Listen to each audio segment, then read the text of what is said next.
Hello, welcome to ABC trainings. So अभी तक जो ऊपर क्लॉक कॉन्फ़िगरेशन देखा था वो हमने एक बेसिक ओवरव्यू देखा था टाइमर्स के बारे में, क्लॉक के बारे में। तो अभी क्लॉक कॉन्फ़िगरेशन कैसे सेट करना है, एग्जैक्टली क्या होता है, हम उसको आज डीपली स्टडी करेंगे। ठीक है। तो सबसे पहले हमारे आज के सेशन का फर्स्ट पॉइंट है टाइमर आर्किटेक्चर।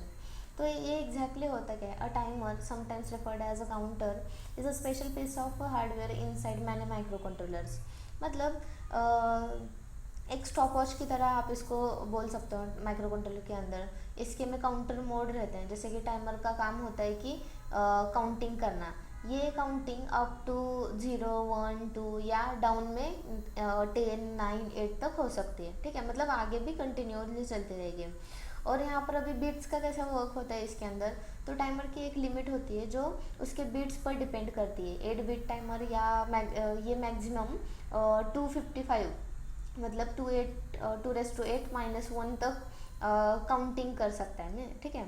और उसके बाद में रोल ओवर की कंसेप्ट है। अब ये रोल ओवर की क्या रहता है, जैसे ही टाइमर अपनी मैक्सिमम वैल्यू 255 पर पहुंचता है तो वो वापस 0 पर आ जाता है। इस प्रोसेस को रोल ओवर कहते हैं। ठीक है।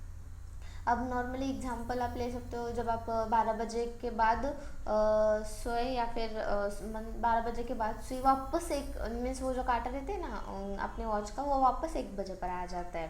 ठीक है। बाद में नेक्स्ट पॉइंट है हमारा,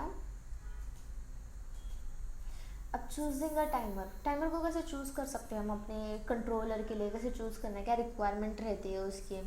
तो सबसे पहले ये है कि जो भी हमारे इसका नॉर्मल फंक्शन, अभी तो आपको टाइमर का फंक्शन समझ में आया होगी कि टाइमर काउंटिंग के पर्पज़ के लिए यूज़ होता है। ठीक है। तो अभी टाइमर को कैसे यूज़ करें, टाइमर को अपने हिसाब से यूज़ करना पड़ता है। अभी यहाँ पर प्री स्केलर का फैक्टर रहता है, बाद में डीएमए सपोर्ट, ये क्या है एग्जैक्टली तो अभी प्री स्केलर क्या रहता है, सभी टाइमर्स में एक प्री स्केलर है जो 1 से 65,536 तक, मतलब उसकी काउंटिंग का नंबर है ये, जो क्लॉक की स्पीड को कम करने के काम आता है ताकि हम बड़े डिलेस को जनरेट कर सकें। ठीक है। और डीएमए सपोर्ट क्या रहता है, इन सभी टाइमर्स में डीएमए मतलब डायरेक्ट मेमोरी एक्सेस की रिक्वेस्ट जनरेट करने की ताकत होती है, मीन्स उनके पास वो एबिलिटी होती है। तो अभी यहाँ पर जैसे कि टाइमर 1 और टाइमर 8, ये कौन सा, उसका रेजोल्यूशन कितना है, 16 बिट का है। काउंटर टाइप कौन सा है, अप डाउन दोनों को सपोर्ट करता है ये। और उसका प्री स्केलर फैक्टर कितना है, जैसे मैंने अभी ऑलरेडी बताया आपको, 1 से 65,536 तक है। ये डायरेक्ट मेमोरी एक्सेस प्रोवाइड करता है कि हाँ। बाद में ये कंपेयर चैनल्स, और इसके अंदर चैनल्स कैप्चर या चैनल्स के लिए ये सपोर्ट करता है कि हाँ करता है। एंड कॉम्प्लीमेंट्री आउटपुट भी ये जनरेट करता है। ठीक है। बाद में दूसरा है जनरल पर्पस, कौन कौन से टाइमर है, टाइमर 2 एंड टाइमर 5, वो 30 बिट है। सेम ऐसे ही हमारे पास यहाँ पर टाइमर के आपके पास ऑप्शन है, और इसके हिसाब से आपको अपने माइक्रो कंट्रोलर के लिए टाइमर चूज करना पड़ता है। ठीक है। बाद में अभी टाइमर्स के टाइप्स कितने कितने हैं। तो system 32 micro controllers have 3 main types off timer, advance, general purpose and basic. तो जैसे हमने अब ऑलरेडी डिस्कस किया टाइमर के आर्किटेक्चर वाले में, टाइमर को कैसे चूज करते हैं अपने रिक्वायरमेंट के वाइज। तो अभी हम देखेंगे कि टाइमर के एग्जैक्टली टाइप्स कौन कौन थे। 3 टाइप है, मेन 3 टाइप है। कौन कौन से, एडवांस है, जनरल पर्पस एंड बेसिक है। Advance timer have the most complex features such as those needed for high precision control like motor control. Advance timer क्या कंसिस्ट करता है, मतलब किसके लिए सपोर्टिंग रहता है, जो जिनको ये एप्लीकेशन चाहिए, जिनकी उनकी मोटर कंट्रोल जैसे एप्लीकेशन पर वर्क करना है, तब एडवांस टाइमर्स यूज़ कर सकते हैं। ठीक है। हाई प्रिसीजन कंट्रोल के लिए ये यूज़ होता है। जनरल पर्पस टाइमर्स किसके लिए होते हैं, general purpose timers are versatile and can be used for a task like PWM, input capture and time based generation। मतलब जनरल पर्पस अभी ऑलरेडी हमने डिस्कस किया, जीपीआई वो, ये बहुत मोस्टली वर्सेटाइल रहते हैं और ये यूजफुल भी रहते हैं, मतलब दोनों भी पिन का कंट्रोल करने के लिए, मतलब उसको एज एन इनपुट आउटपुट भी यूज़ करने के लिए, या फिर P W which is pulse width modulation, वो क्या है हम आगे देखेंगे, तो उसके लिए भी यूज़ होता है। और बेसिक टाइमर से simpler timer means just counting purpose के लिए, या फिर किसी भी बिट को ट्रिगर करने के लिए वगैरह हम उसको यूज़ करते हैं। ठीक है। यहाँ पर आपको उसका इमेज भी दिख रहा होगा, यहाँ पर क्लॉक है, वो पल्स सेंड कर रहा है, देन प्री स्केलर है, उसके बाद टाइमर काउंटर है, एंड ए पे से वैल्यू रीलोड हो रही है। ठीक है। एंड ये उसका फॉर्मूले के हम और डीपली जानेंगे, फॉर्मूला कैसे यूज़ होता है वो भी देखेंगे। उसके पहले प्रीस्केलर क्या है, ARR क्या है, उसका कैलकुलेशन क्या है, ये हम ठीक से समझते हैं। तो प्रीस्केलर क्या है, prescaler and ARR। Prescaler, this register determines the division factor applied to the internal clock source of the timer. The timer clock source, which is CKPSC, is divided by PSC plus 1। अभी यहाँ पर दिया गया है हमें हमारा फॉर्मूले का मीन्स फार्मूला एक्सपांड किया गया है, फिर उसको कैसे यूज़ करना है या उस हमारे रिक्वायरमेंट के हिसाब से तो यहाँ पे बताया गया है। तो प्रीस्केलर, इसका काम है कि हाई फ्रिक्वेंसी सिस्टम क्लॉक को डिवाइड करके स्लो करना है ताकि हम लंबे टाइम पीरियड्स तक यूज़ कर सकें, ठीक है, नहीं सॉरी कंट्रोल कर सकें। उसका फॉर्मूला क्या रहता है नॉर्मली, जो हमारे टाइमर क्लॉक सोर्स है ये CK_PSC, ये क्या है, टाइमर क्लॉक सोर्स है, उसको PSC1+1 से डिवाइड किया जाता है, ठीक है, जो ऑलरेडी यहाँ पर आपको दिखाई दे रहा होगा नीचे। तो अब यहाँ पे ARR क्या है, ARR is auto reload register. This register holds the value of that timer's counter is reloaded with once it reaches its limit and overflows or underflows।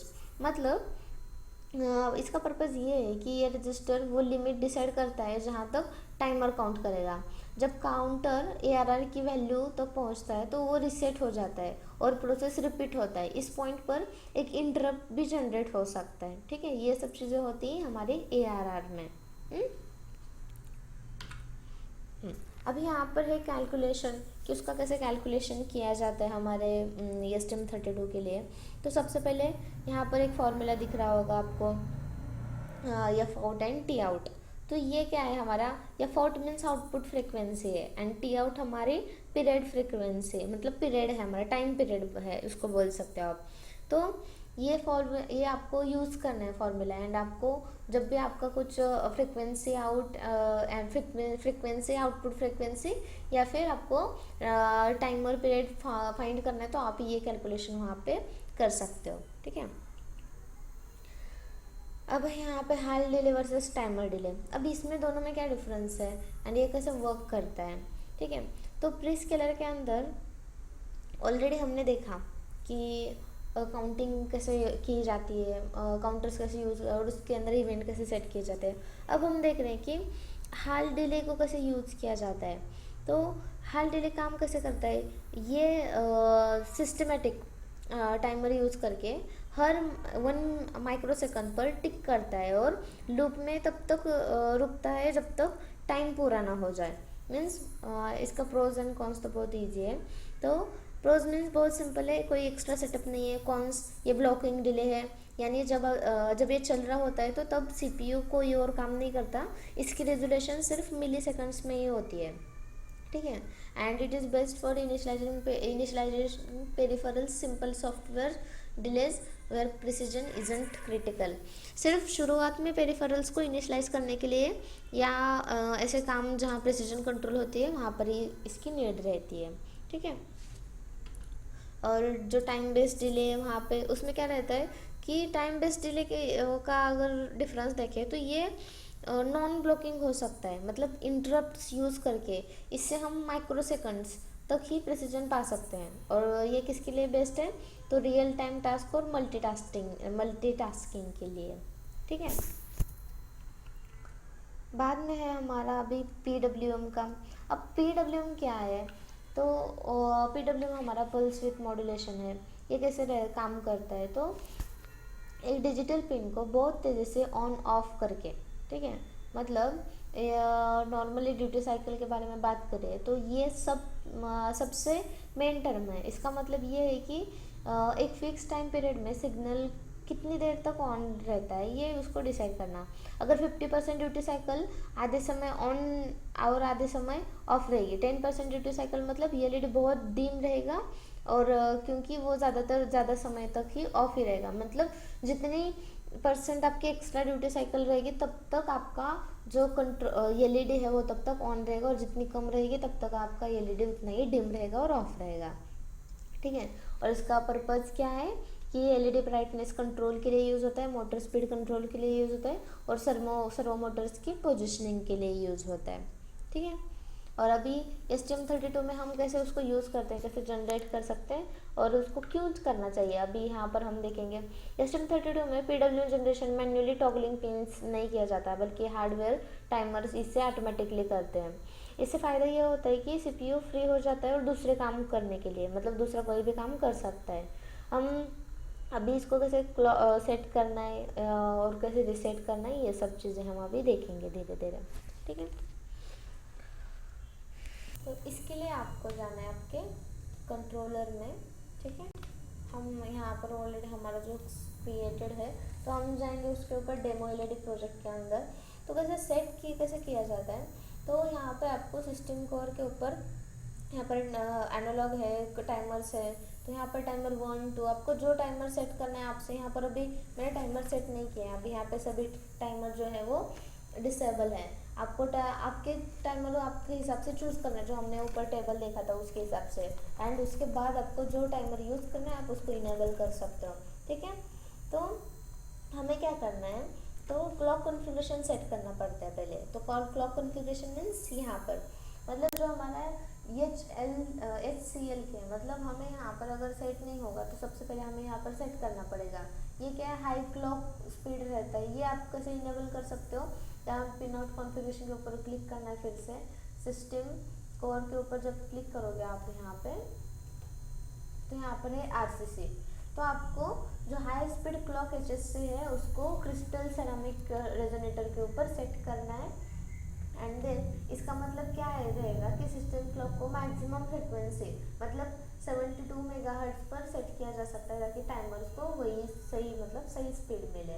ठीक है, बाद में प्रीस्केलर का ऑप्शन आता है यहाँ पे। प्रीस्केलर मीन्स जो हमने ऑलरेडी देखा, प्रीस्केलर का कंसेप्ट कहाँ पे, यहाँ पे USB प्रीस्केलर है, यहाँ पे ADC प्रीस्केलर है, APB प्रीस्केलर है।